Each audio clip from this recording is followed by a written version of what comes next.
recently nitasema mitandaoni tumekuwa na nasema ni kama tabia ya content creators. Unajua kulikuja hii mambo ya monetization. Apart from kufanya content, watu wana expect your content iwapatie kitu kidogo.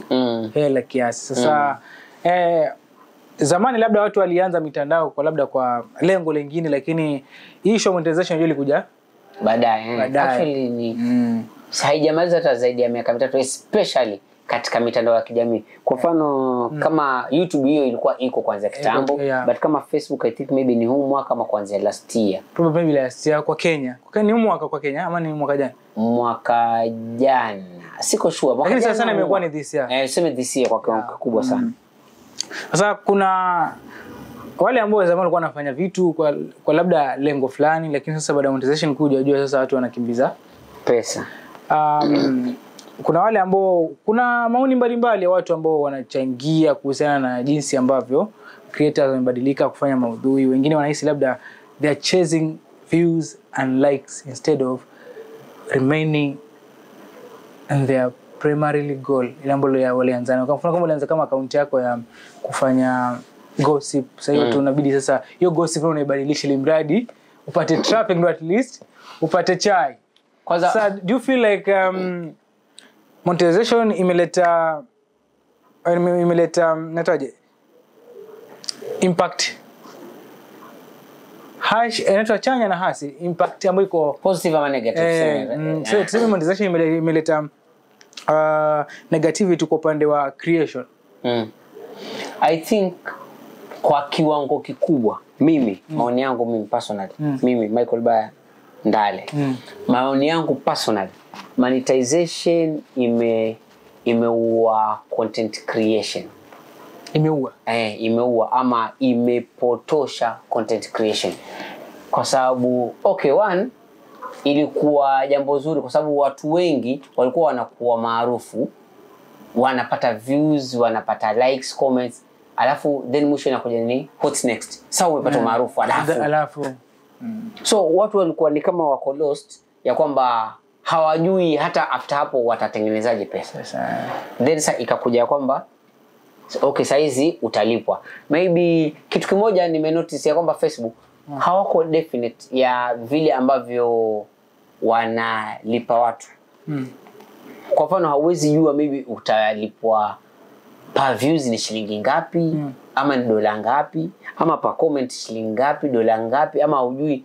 Yani haiko definite. Utapata kuna watu wengine hawana views nyingi wala hata hawana likes nyingi, wanapata pesa nyingi. Alafu kuna wengine kuna views nyingi lakini pesa ambazo wanaingiza ni kidogo. So one, ilikuwa jambo zuri ya kwamba at least watu watapata pesa, riski kutoka kwa kile ambacho wanakifanya. Basi sasa shida ilikuja kwa hiyo sauti na hofia. Twende na basha tuombe Mungu. Shida ilikuja kwa jinsi watu walivyolipokea.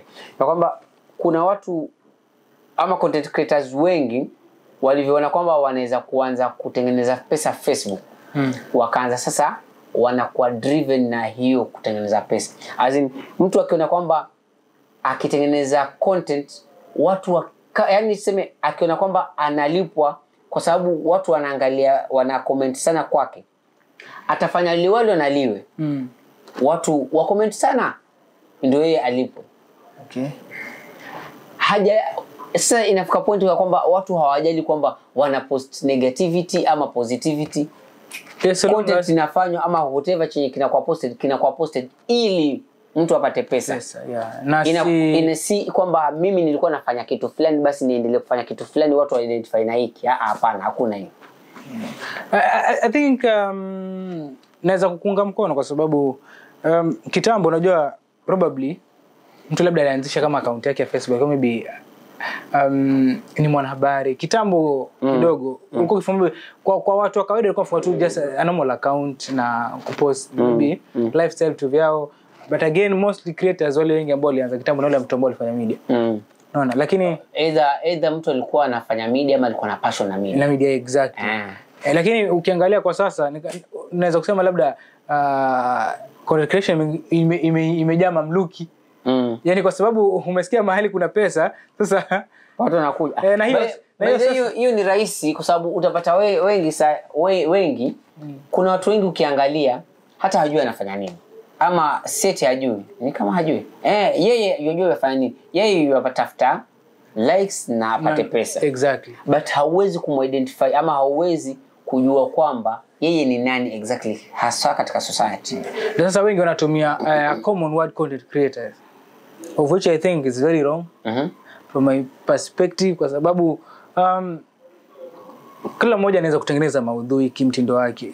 Hata tukifundisha leo kuna kitu kinaitwa citizen journalism. Yaani wewe unaweza tengeneza habari na jirani anaweza tengeneza habari. Tofauti ya mwanahabari na mtu mwingine ni misingi yake ambayo vile ambavyo wanafanya kazi. Tulikuwa tumepewa kuna vigezo vitano ambavyo kabla hujafanya habari unafaa kuvizingatia. The 5 Ws. Sasa hii kwa sababu kumetokea masuala ya pesa, kila mmoja anatafuta riski kiupande. Nadhani pia imechangia tumekuwa na ile cheap, tunasema cheap and low quality content. Kwa sababu at the end of the day mtu afikiri je, hii habari inakidhi kiwango cha kuwa habari inapeleka, kwa sababu at the end of the day people will like na mwisho wa siku ataingiza pesa. Ukiangalia hata pages za gossip kwa mfano Pwani,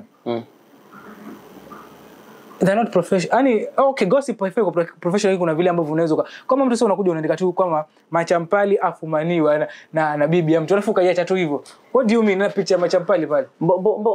Mbona umesema pages za gossip Pwani? Bro, sema kuna vitu hii mara ya pili kusema. So inakaa hiyo kitu ni donda sugu. Kuna vituo vya habari tajika. Hapa as in city hapa. Tuseme katika Pwani. Kuna vituo vya habari ambavyo vinakuwa kama gossip pages. Havizingatii professionalism, havizingatii misingi ya wanahabari, na kama vile vimesema wanaandika tu for the sake of as in clicks, wapate likes na nio basi. So ulikuwa hapa na mfano mtu yule andikaje Machampali media afumaniwa na mke wa mtu. Kile headline pale na picha and that's it. Hakuna maelezo. Alafu utasema kitu cha habari. Lakini kwa sababu kuna watu watakuja Machampali amefumaniwa kwa sababu ile it's kind of catching. So, mtu atakuja ata click pale. Unaona? So for me ni habari ambazo hazikidhi vigezo za kuwa habari, lakini kwa sababu ya situation ambayo tuko kwamba people are chasing, kwa sababu hawajamaliza zile kwa sababu sasa Machampali sasa wamefumaniwa wapi na nani, kwa nini ikawaje, unaona sasa. Sasa watu wamepoteza dira kimtindo huo. Nitasema the media fraternity ama industry iko na kazi ngumu sana, kwa sababu right now kila mmoja ako na account ya TikTok, ako na account ya Facebook, na kila mmoja sasa amesikia kuna pesa, na mmoja ni mwanahabari, ambao kitu ambacho kinafanya tunapata maudhui ambayo hayajakidhi vigezo vya kuwa maudhui ambayo tunaweza kusema hayajakidhi ile standard, of which kwangu mimi imeleta impact mbaya hata kwa unajua katika jamii, kwa sababu whatever you feed the audience ataamini. Ni kama mtoto tu akikua ukianzia kumpatia uji atazoea uji. Unaelewa? So media iko powerful in terms of whatever I'm feeding you utaamini. So mimi kama siko credible, because napoteza hii community yote ambayo naipostia, ambayo kama niko labda na followers milioni 1, mimi nikiandika kitu kikija kwangu kama ni kitu ambacho haiko credible ama hakina hadhi ya kuitwa habari, lakini songo zote wamekuja, nimepotosha ule umma wote. Okay, hiyo ni tuseme ni katika wanahabari. Then tuje kwa hao ambao ni content creators ama watu tu wa kawaida ambao wanafanya vitu ambavyo viko attractive, ambavyo watu wengi wanapenda kuzifuatilia. Je, kwa mfano unadhani ni sawa? Kwa mfano kuna ka system fulani watu watasema wanaonewa ama watu wanaongelea vibaya, but to be specific na sio kwa ubaya, ni fact ambazo zinajionyesha. Watu wengi wa kutoka akaunti ya Kilifi wengi wana ile tabia ya kwamba wanarushana maneno. Hako nika system tu ama kama Ken Fala Wanaelewa? Then watu ongee, ni Fally na hivi na hivi na hivi. Au okay wamtukana kuwa ni Fally na wakati yeye na nywele nyingi kuliko. Watu comment then ukishamaliza mimi pia nije nikutukane hivyo. So kumekuwa nako ka strategy ama ka system ya kwamba kuna huyu amtukana huyu, huyu amtukana huyu, huyu amtukana huyu, huyu amwingilia huyu. Yanafanyika sawa, kuna watu fulani wanatengenezwa watu watakuwa famous. But what do you stand for? As in mtu anaku identify wewe na nini? I think ndio tukazungumza kwamba makundi ni mengi. Tukianza kuya group hapa tutakesha. Ni kama juzi niliona mtu ameandika kuwa yeye ndo ako na tako Kilifi nzima, Kilifi County nzima. Yeye ndo mwenye ako na tako Kilifi nzima. Huyo ni content creator, ni influencer ama ni nani? Then baadaye azini kuna mwanahabari ama content creator ama comedian pia akaja kujibu azini so anajibizana na yeye. So unapata okay sawa huyu maybe anataka fame ama anataka kuanza kufanya hizo vitu. But tumetu kweli hakuna njia nyingine. Nipale nimesema unaona sahi kila mmoja akifungua kitu akona goal yake. Problem ya Champali maybe you have a specific goal you want to achieve, whatever you are doing. That's very fine. Na mwingine naye amefungua to achieve a certain goal. Sasa hujui labda goal yake ni gani. Wewe unaweza kumhukumu sahi lakini labda mwenyewe anajua. Lakini all in all I think ile circle ambayo inashinda ikidiscuss. So hawa wengine ambao walitangulia katika umaarufu na wajua ni marafiki zake then wanashinda pia wakidiscuss hiyo issue ya tako. Wanajaribu nini? Sikumuinua tu huyu mwenye amesema kuwa ako na tako pia azina aongelewe ndio hiyo. Mimi nitaongelea yule mwenye tako, mimi nitako monetized. Nitapata pesa kwa sababu watu wana comment. Then yule naye namtengeneza si rafiki yangu. Namtengeneza anambili. But identify kama nani? Ngoja nikwambie. Nitakupatia mfano mzuri sana. Trisha Halid kitambo alikuwa na numbers nyingi sana TikTok. Alikuwa anaenda maybe live frequently, sijui kama ni kila siku ama maybe after 2 days but very much frequently. Na alikuwa kiingia mara nyingi utaona matusi kuti sijui nini sijui nini sijui nini. Hizo zilikuwa nyingi sana. Watu wengi walikuwa na comment pale. Sawa. But in real sense alikuwa na numbers I think ni maybe huenda kama nakosea but niko sure kwamba ni mtu wa online wa kwanza kutoka Mombasa kufikisha followers 1,000,000 kwa TikTok. Kwa TikTok. I think size hata ashaingia 2,000,000. Kama 3 million. Bado yeye ndo akawa kwanza. But imagine hakuwa akona advert hata ya brand ya chupi za kutoboka. Yani hakuna brand ambayo ilikuwa inamwamini mpaka kumpatia. In short you are saying, unasema we are raising a group of content creators ambayo ambao watu hawatachukulia serious. Kwa sababu vitu wanafanya. Yes. So you end up being famous lakini mfukoni you are empty kwa sababu ya kitu ambacho unafanya. So unajua kumaanisha hiyo. I think it's value kwa sababu at the end of the day ukifanya kama ni content creator unafanya kitu and you want to monetize your content, you don't monetize only on Facebook ama YouTube ama TikTok. Basically pia you can monetize using other brands ambao ni kama companies ambazo zinapata adverts sort of that.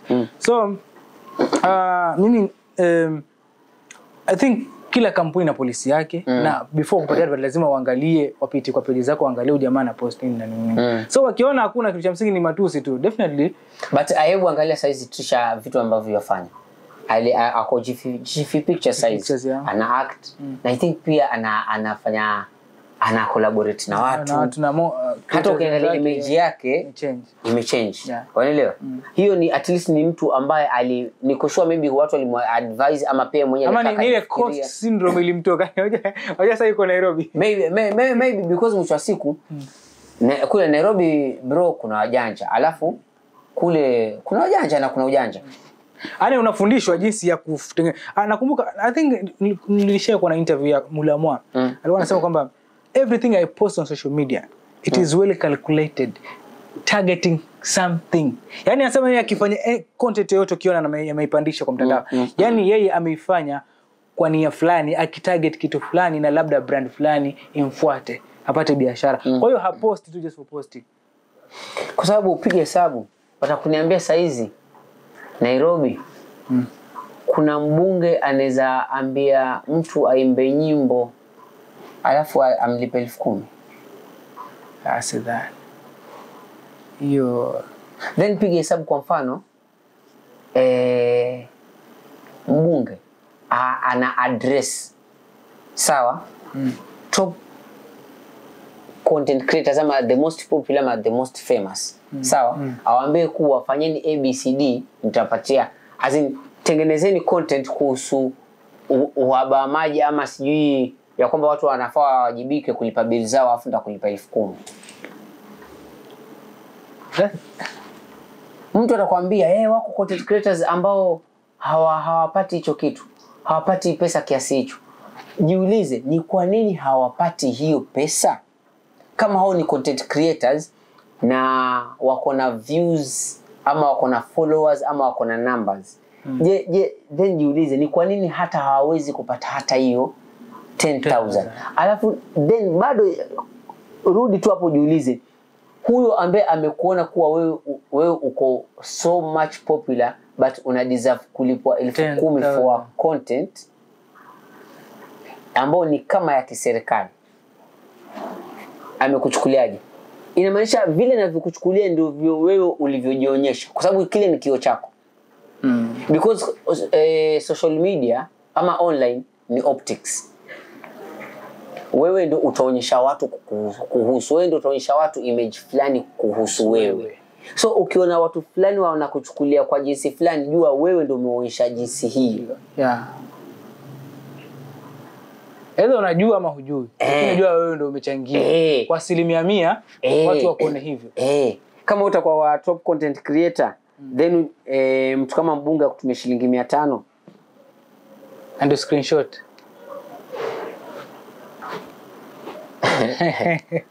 Okay. As in city, lakini hiyo inaletwa na pale ambapo tumesema kwamba at the end of the day ni kwamba kuna mamluki wengi. Yaani kuna wale watu ambao wako tuna pages na hawajui zifanyie nini. And that's why basically ni hivyo. Kwa sababu yeye hajui misingi yoyote ya content creation. Yeye alijikuta tu kwa sababu labda alikuwa anaongea ama anajua kuandika na akapata just people akaona na trend ya kusema acha niende na. Sasa imefika mahali kwamba kuna kitu kikubwa lakini mwenyewe kiakili bado ni mdogo. Unaona sasa? Sasa hajui kwa ile page hata aweke nini. I think nishawahi kuongea kitambo sana. Hizo time niko active sana katika blogging. Niliambia watu kupata fame basi ni rahisi. Kupata fame ni rahisi na nini? Identify kitu ambacho unakifanya kwa uzuri, kifanye consistently. Utapata fame, utajulikana. Then hii fame ukishaifanya, mtihani mkubwa ukuja hapo. Hii fame ukishaipata, unaigeuzaje iwe pesa? Hapo ndio maana utapata msanii atahit alafu bado ni maskini. Ama pole, si hilo neno. Utapata msanii amehit lakini bado ana struggle kimaisha ama kwa kipato. Jina unalo lakini jina ambalo uko haliambatani na hadhi yako. So hii fame hii ama hili jina unaligeuzaje? Hii fame unaigeuzaje ikupatie kipato ambacho kitendana na ile hadhi yako ama ile image ambavyo watu wanakuchukulia. So hapo ndo mtihani. Hapo ndo mtihani. Ukiweza tu kuhaki hiyo uko sawa. Sasa nadhani labda creators wa huko wanakosea wapi basically, kwa sababu kama mtu anaweza kuitwa akafanya kazi maybe ya 5,000 ama 10,000 na labda mtu anakuwa na numbers kubwa. Unadhani labda shida ni creators wenyewe ama pia the people within the industry our support ya watu? Kwa sababu at the end of the day pia it's two way. Kitu kubwa zaidi ni ukija katika pesa ama ukija katika malipo, kitu kubwa ni value yako. Unalipwa kulingana na value yako. Who determines the value? Pole pole. Value yako, mtu anayejua value ama thamani ya kitu ni yule mwenye ana produce ama anatengeneza. So wewe mwenyewe ndio unajua value yako. Sawa? Then sasa wewe ukishajua value yako, then pale inapokuja katika biashara, si kuna discussion. Na unafaa uambie mtu, mimi unahitaji kunilipa ABCD ili kufanya ABCD kwa sababu utahitaji, kwa sababu mimi nitakupatia ABCD hivyo. Kwa hiyo basi sasa wewe mwenyewe kama haujui value yako utafanyaje?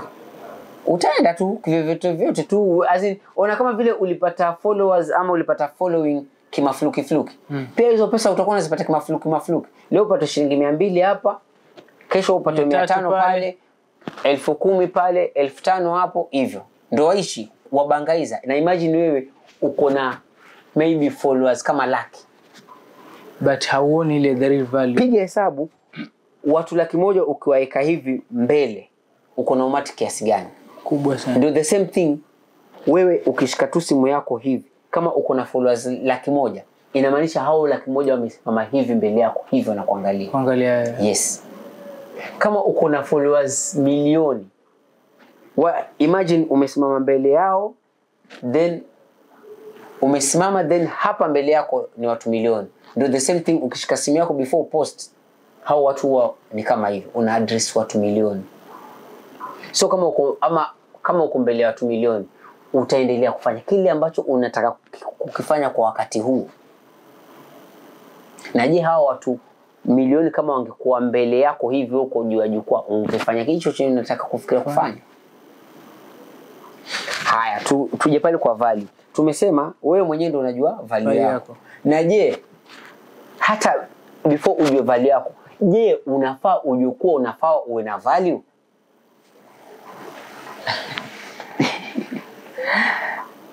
All in all, I think ni watu wameanza vitu ambavyo hawakuwa na malengo navyo, lakini wakaja wakafikia point katikati ya safari kwamba hichi kitu kinaweza kuwa na manufaa haya. So sasa ni mbio nyingi na desperation nyingi, kwamba desperation ya nini? Likes. Ndio mtu atafanya chochote so long as a post ili aweze ku maintain hiyo traffic. Then after hapo tayari hajui, kumbuka mtu hiki kitu hakuwa anakielewa vizuri. Hana knowledge nacho, lakini anafanya. Sasa yeye hata mtu akimuita kwamba nataka nikupatie kazi 5,000 atachukua. Kwa sababu remember, it's not he or she, si primary job yake. Yaani kuna tofauti ya wewe ambaye unafanya hii kazi kama your job, na kuna mtu ambaye anaifanya just basically kama kitu tu, unaelewa? Wewe unakifanya, wewe unajua nikitaka kuna kufanya story, lazima niwe na kamera, niwe na microphone, na labda niwe na camera person. So wewe unaiwork hivyo. Lakini kwa mtu ambaye labda yuko nyumbani na ako na account yake ya Facebook, yeye akimchukua data lake pale, akiingia mtandao anaandika shamaliza. Unaelewa? Sasa yeye labda ana kazi zake zingine. Sasa anaona hii ni kama just an extra thing to do. Mwisho wa siku akikuwa 10,000 kwake it's a bonus. Mimi nitashauri watu hivi. Mitandaoni kuna pesa. Mitandaoni kuna pesa. Kama hautapata pesa mitandaoni, unaweza kutumia huo mtandao upate pesa huku nje. Nyingi sana. Sawa? Ili mradi tu umejijua. Utajijuaje? Kama hauna elimu ya kitu ama hauna uwerevu wa kitu, kuna watu wako na hizo elimu. Kama haujui mtu ambaye ako na hiyo elimu, trust me, huko mtandaoni kunayo hiyo elimu.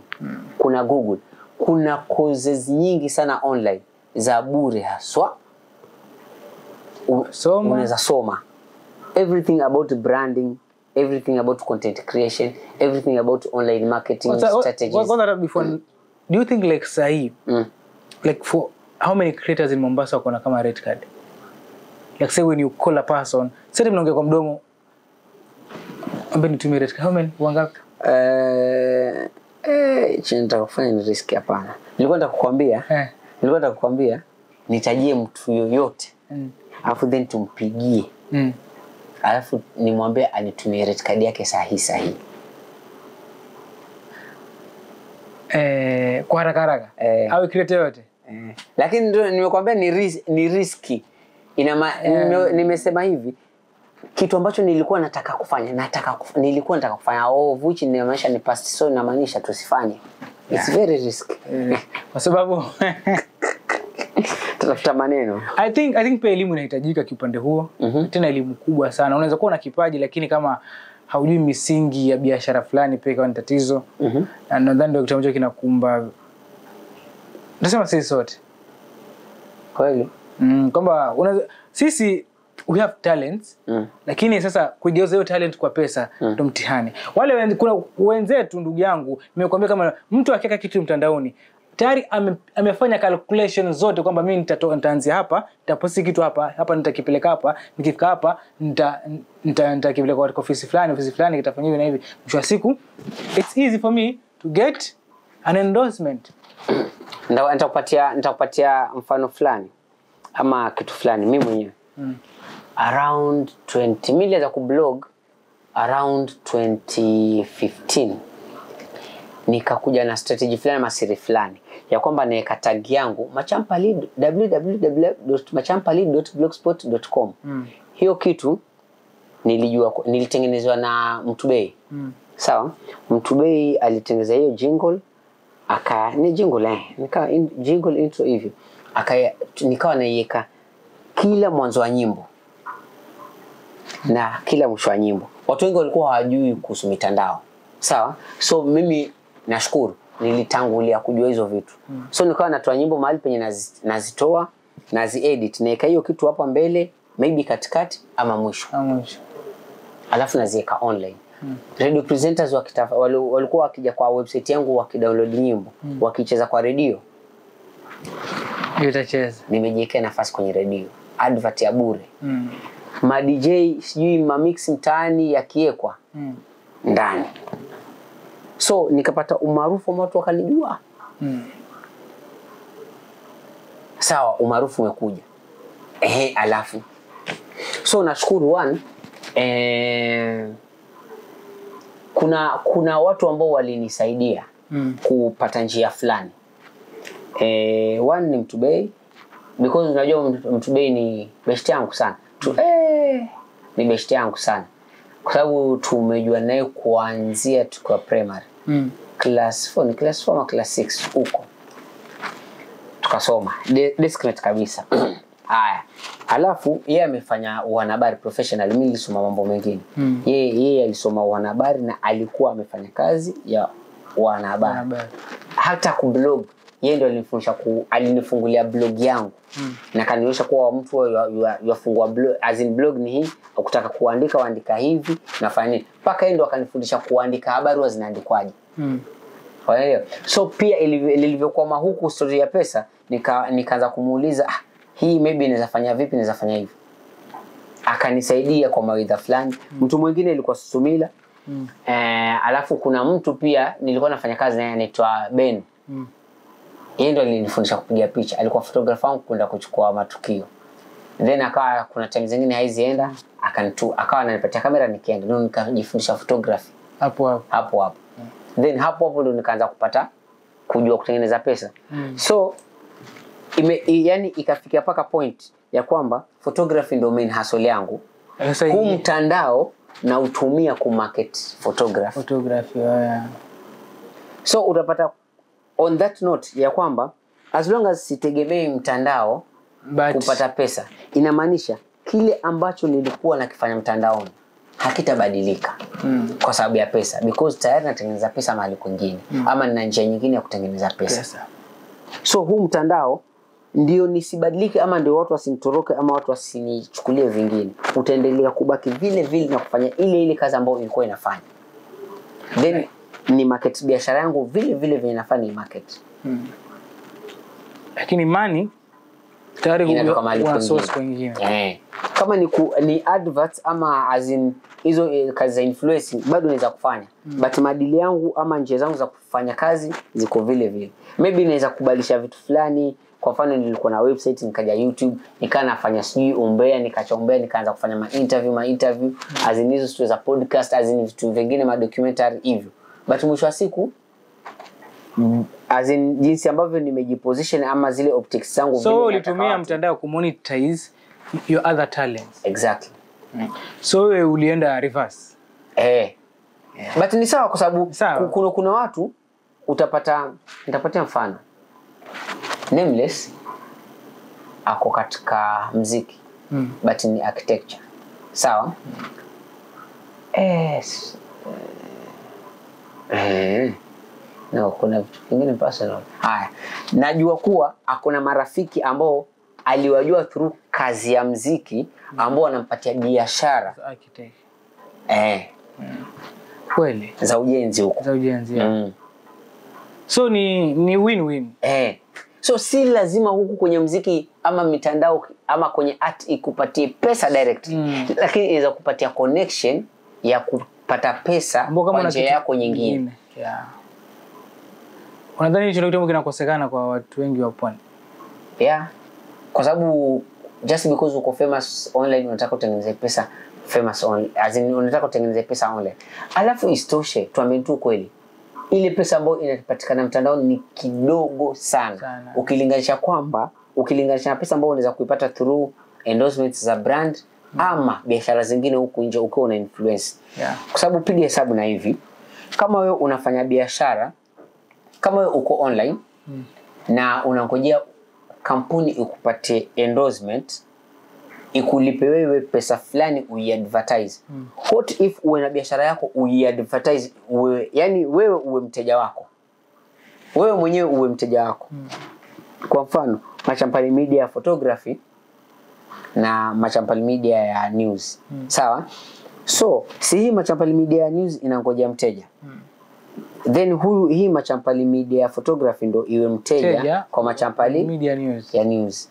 So Machampali Media ya news imtangaze Machampali Media ya photography. Cycle.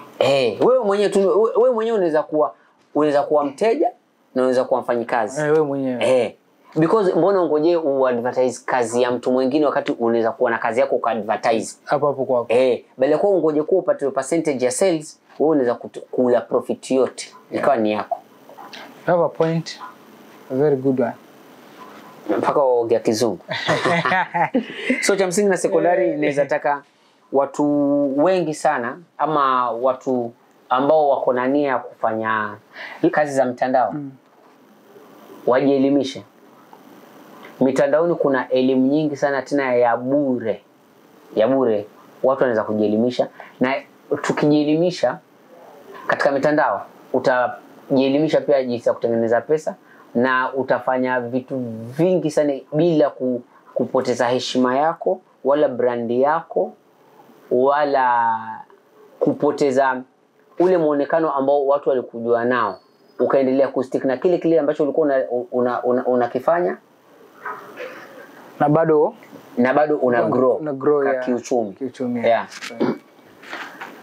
I think it's a good point, na pia ni umetoa ujanja fulani kwa wale ambao wako kwenye the same space na wewe, kwamba si lazima basically upate 100% income through your platforms, but unaweza kutumia platform upate risk ambazo ni elimu ambazo ziko na kuna nyingi, lakini cha msingi kwamba tunasema kwamba right now ni kwamba ni kama watu wengi wana hiyo information. Alafu pia mkumbo wewe, kwa sababu nimeona kia anafanya TikTok na mimi akawa famous, I have to go that route. At the end of the day, before hata uingie uwe TikTok unafaa ujue hata, yani unaambiwa if you don't plan, you plan to fail.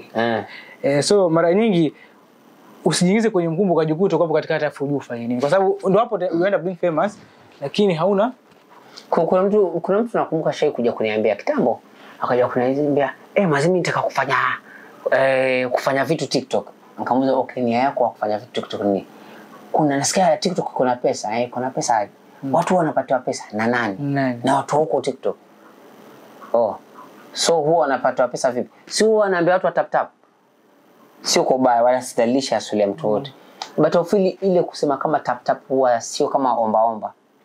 So mtu anataka atengeneze pesa through watu wengine. What if wewe usitengeneze pesa azin kwa njia yako tu direct azin naweza kuielezaje? Yaani azin utumie mtandao. Usieti income yako ni huruma ya watu. Hiyo you earn. Patia mtu value then yeye akupatie pesa. Yeah, exactly. Sieti mtu anakupatia. Na hiyo ndio maana ya mtandao. Sababu mtandao ni kwamba you give value to people then in return wanakupatia pesa. Hata YouTube wenyewe seti unaweka maudhui ambayo yana value. Ikiwa na value utapata community. That community in return wewe haulipwi na YouTube inakupatia matangazo kwenye kama ni habari zako. Ile matangazo ndio hela. Yeah. So you earn what you deserve. Seti mtu amekuwa ni huruma mahali hapana. Umeonekana kwa hapa Machampali Media huyu akaona wafuasi wengi. Kwa hiyo tukiweka tangazo letu hapa itafikia watu wengi zaidi. Kwa hiyo unapata kile ambacho una deserve. Hivyo sasa. By the haya. Kuna kitu kingine watu hawajui. Watu wengi ambao mnafikiria wanatengeneza pesa YouTube, achana YouTube. Watu wengi ni YouTube. Watu wengi mnaweza dhani wanatengeneza pesa katika mitandao especially TikTok. Don't be deceived. Watu wanaosha pesa huko nje. Watu wanaosha pesa huko nje. Watu wanaosha pesa huko nje. And also people live a lie. Msiamini vile vitu ambavyo mnaona katika mitandao. Watu wanaosha pesa huko nje. Sawa? Usione eti mtu anafanya kitu fulani wewe nawe ukaenda ukasimamisha masikio huko eti unangojea pia wewe utengeneze pesa kwa sababu yuko kwenye mtandao kama wewe. Kitakuramba. Watu wanaosha pesa huko nje na hawaoshi pesa kwa bahati mbaya. Hiyo ni michongo watu walianza kutengeneza kuanzia kitambo. Watu wako na strategies. So wewe ukienda mahali bila strategy kitakuramba. Na uingie ujue unafanya nini kwa misingi gani. Bas. Nikipena mfano haraka kwa mfano. Mimi naweza kuiba ama sema mimi naweza kuwa ni mwizi mahali. Mwizi kwa mfano maybe mimi huwa naibia watu through card za ATM. Then nikishaiba ile kadi, ile kadi huwa inafaa i-make payment. Seti unaweza kutransfer from account to account. Inafaa ikuwe ina make payment as in katika huo wizi huo. So ku make payments ni kama hivi vile vya watu wanapeana gifts. So mimi naweza kuambia wewe care kwa sababu uko famous utakuwa ukiingia live mimi nakupatia kama lions na kugift. So whatever nitakuwa nakupatia wewe hapo yako ni 20%. 80% ni yangu. 80% ni yangu. So inamaanisha mimi nikitumia ile kadi ambayo nimeiba nikikugift wewe 5 lions. Lion moja value lion moja ni yako. Hiyo value nyingine ya lions 4 ni yangu. Najua vile vile nitakuwa nimepanga na wewe vile vile utanipatia pesa. So inakuwa ni mchezo sasa. Wewe unaamini wewe na wewe ndio live umesimamisha masikio na pua huko wangojea sijui kea aje inge live akupatie pesa. Kitakuramba.